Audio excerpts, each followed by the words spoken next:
MP police ने आरोपी शहजाद के खिलाफ लुकआउट सर्कुलेट किया जारी, मचा हड़कंप। पाकिस्तान भागने के प्लान में है शहजाद अली, पुलिस के साथ एनआईए कर सकती है जांच।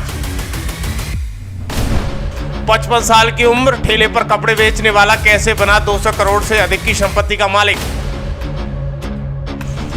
एमपी से लेकर यूपी राजस्थान तक मोहन यादव ने उतारी फोर्स, ढूंढो या इनकाउंटर करो।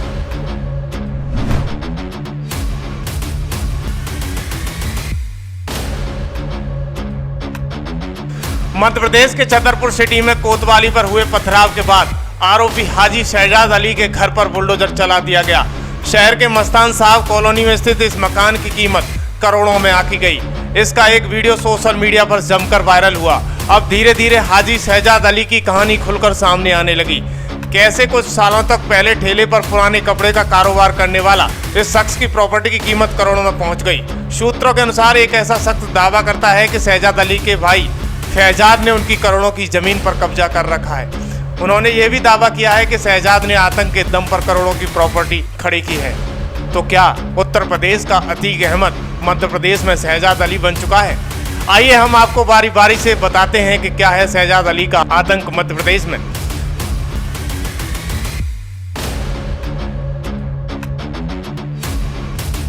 मात्र 5 से 10 साल पूर्व शहजाद अली ठेले पर बेचता था कपड़े, परिवार का पालता था पेट। तभी शहजाद को मिला एक ऐसा व्यक्ति जो बना गया करोड़पति।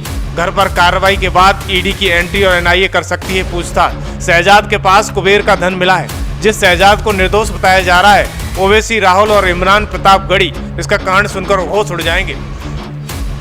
दरअसल 2 वक्त की रोटी के लिए मोहताज शहजाद अली ठेले पर पुराने कपड़े बेचता था। अचानक ऐसा क्या हुआ कि शहजाद के पास 200 करोड़ की संपत्ति खड़ी हो गई। सूत्रों की माने तो उसके भाइयों का ऐसा प्रकोप था कि कोई दाएं बाएं करता तो सजा ऐसी मिलती कि फिर उसे छतरपुर छोड़ना पड़ता था। सिर्फ 10 साल उससे पहले 2014 में हाजिर शहजाद अली के पास सिर्फ पेट पालने तक की कमाई थी। रिटायर्ड सरकारी कर्मचारी दीनदयाल असाटी और उनके बेटे शरद असाटी ने हाजी शहजाद अली और उसके भाई फयाज को लेकर कई चौंकाने वाले दावे किए हैं। दीनदयाल ने बताया कि शहजाद और फयाज ने उनके 1.5 करोड़ की जमीन पर कब्जा कर लिया था। उन्होंने कहा कि फयाज हाजी अली के भाई और उनका काफी आतंक रहता है। जिस समय वो कब्जा किया गया था वो हथियार वगैरह लेकर आए थे, मारपीट भी हुई। इन भाइयों का बहुत आतंक है, कोई डर के मारे बोलना नहीं चाहता है। हम कोर्ट में भी गए, हम जीत भी गए और इसका आदेश भी हमारे पास है, लेकिन कुछ भी नहीं हुआ क्योंकि प्रशासन कुछ नहीं कर सका। लेकिन कपड़े बेचते हुए शहजाद अली को एक तिलिस्मी तावीज से मुलाकात हो जाती है जो जमाते मौलवी था। इस मुलाकात होने के बाद पूरी कहानी बदल जाती है। एक एक रोटी की तलाश कर रहे उसके भाइयों का वक्त बदल गया। पंक्चर बनाने वाला भाई टायर का कारोबारी हो गया, एक भाई खनन का काम करने लगा और कई ट्रक और ट्रॉली खरीद लेता है, जबकि एक भाई भूमाफिया बन जाता है। इसका भाई पेशेवर अपराधी भी बन गया। कई मुकदमे दर्ज हो गया। एकदम अतीक के नक्शे कदम पर चलने वाला शहजाद की सच्चाई पर आपको पहली नजर में यकीन नहीं होगा। शहजाद अपने 3 भाइयों के साथ मिलकर गैंग बनाता है। एक भाई जिसका नाम फयाज अली है, वो अपराध की दुनिया में कदम रखता है। ये कहानी बताकर शहजाद बाहर से काम लेकर आता है। कांग्रेस ने शहजाद को कांग्रेस का उपाध्यक्ष भी बना दिया, यानी शहजाद राजनीतिक साठगांठ भी कर लेता है। कांग्रेस नेता के नाम पर अधिकारियों से मिलता है और दूसरा भाई अपराध जगत में काली कमाई कनेक्शन खोल लेता है। जमीन पर अवैध कब्जा करना, वसूली और गंभीर अपराध की तरफ फयाज को काफी सफलता मिलती है।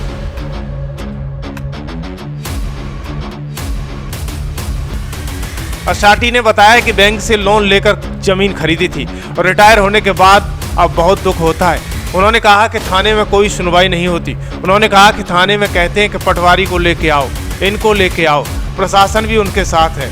ये रेत का भी नंबर 2 का काम करता है। असाटी ने कहा इलाके में शहजाद और फयाज का आतंक वैसे ही है जैसा किसी जमाने में यूपी में अतीक अहमद और उसके भाई अशरफ और मुख्तार अंसारी का हुआ करता था। शहजाद अली की काली कमाई देखकर मन बढ़ गया। इसी मन बढ़ने के कारण शहजाद ने बड़ा कदम उठाना शुरू कर दिया। इसी बीच इसकी मुलाकात किसी बाहरी शेख से होती है। इसकी किस्मत वहीं बदल जाती है। देखते ही देखते शहजाद ने अपने भाइयों के साथ मिलकर करोड़ों की संपत्ति खड़ी कर ली। जहां शहजाद की हवेली थी वो उसकी जमीन नहीं थी। अपने अपराधी भाइयों का डर दिखाकर एक कुशवा परिवार की जमीन पर कब्जा कर लेता है। काली कमाई का अंजाम काला होता है। बुलडोजर चलने के बाद कई पीड़ित सामने आने लगे हैं। अब तक डीएम पार्थ जायसवाल के पास कई शिकायतें पहुंच चुकी हैं, जिसमें शिकायतकर्ताओं ने दावा किया है कि उनकी जमीन कौड़ी के भाव में लेकर डरा धमका कर कब्जा कर लिया गया था। जिस थाने को घेर कर कोई बड़ी घटना को अंजाम देना चाहता था, उसी थाने में शहजाद और उसके भाई के खिलाफ पहले से भी गंभीर मुकदमे दर्ज हैं। पुलिस मौके की तलाश में थी। हाजी शहजाद के घर के भीतर अदालत लगती थी। इसके बदले वो सेटलमेंट अमाउंट लेता था और अपना डर दिखाकर डरा धमका कर गरीबों का मसीहा बनने की कोशिश करता था और नाटक भी कर लेता था कि लोगों के काम निपटाने के बहाने घर पर रोज पंचायत लगती थी। लाखों का लेन देन भी होता था। पूरी संभावना है कि शहजाद के केस में एनआईए की एंट्री हो सकती है। ईडी की छापेमार कार्रवाई की तैयारी भी हो सकती है। शहजाद का पूरा घर पुलिस के कंट्रोल में है। इस आतंक से कई लोग डर के साए में थे। आज प्रशासन उसकी परत दर परत खोलता हुआ जा रहा है।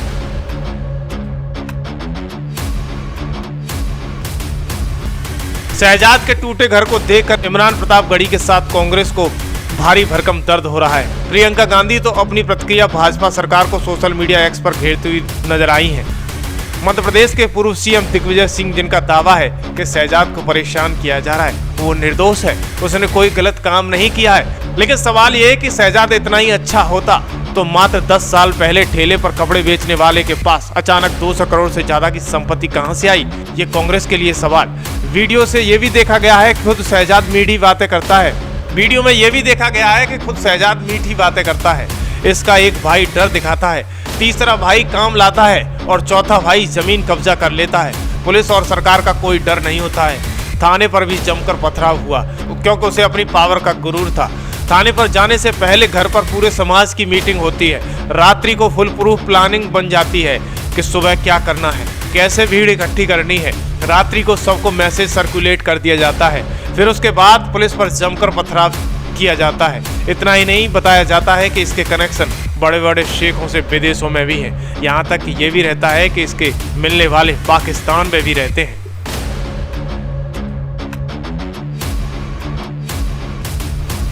मध्य प्रदेश पुलिस ने शहजाद अली पर बड़ी कार्रवाई करते हुए अब लुकआउट सर्कुलेट जारी कर दिया है। इसका मतलब साफ है, कहीं न कहीं वो विदेश भागने के प्लान में है। दरअसल लुकआउट सर्कुलर जारी करने से पहले पुलिस शहजाद को लेकर तमाम ठिकानों पर दबिश दे चुकी है।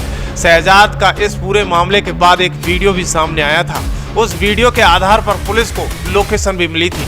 वो लोकेशन यूपी के किसी शहर की बताई गई, लेकिन पुलिस की टीम पहुंचने के बाद भी शहजाद को पकड़ने में नाकाम रही। इसके बाद पुलिस ने छतरपुर और उससे जुड़े तमाम इलाकों में दबिश दी, छापेमार कार्रवाई की, लेकिन पुलिस को शहजाद नहीं मिला। फिर पुलिस को इनपुट यह भी मिला कि शहजाद के रिश्तेदार दूसरे देश में हैं और वो कहीं न कहीं दूसरे देश न चला जाए। इसी को देखते हुए पुलिस ने लुकआउट सर्कुलेट जारी कर दिया। आपको बता दें कि लुकआउट सर्कुलेट जारी होने के बाद देश के तमाम एयरपोर्ट पर जिस शख्स को आरोपी बनाया गया है उसके बारे में जानकारी पुलिस देती है। फोटो से लेकर तमाम जानकारी एयरपोर्ट पर तैनात सुरक्षा कर्मियों के पास होती है। यही वजह है कि एमपी पुलिस ने ये बड़ा एक्शन लिया है ताकि अगर शहजाद किसी दूसरे देश में जाने की कोशिश न करे, उसे पकड़ लिया जाए। इतना ही नहीं, एयरपोर्ट के अलावा तमाम बड़े रेलवे स्टेशनों पर भी पुलिस के इनपुट है। सुरक्षा कर्मियों की पैनी नजर बनी हुई है। अब देखना ये होगा कि लुकआउट सर्कुलर जारी होने के बाद शहजाद को पकड़ने में मध्य प्रदेश पुलिस कामयाब होती है या नहीं।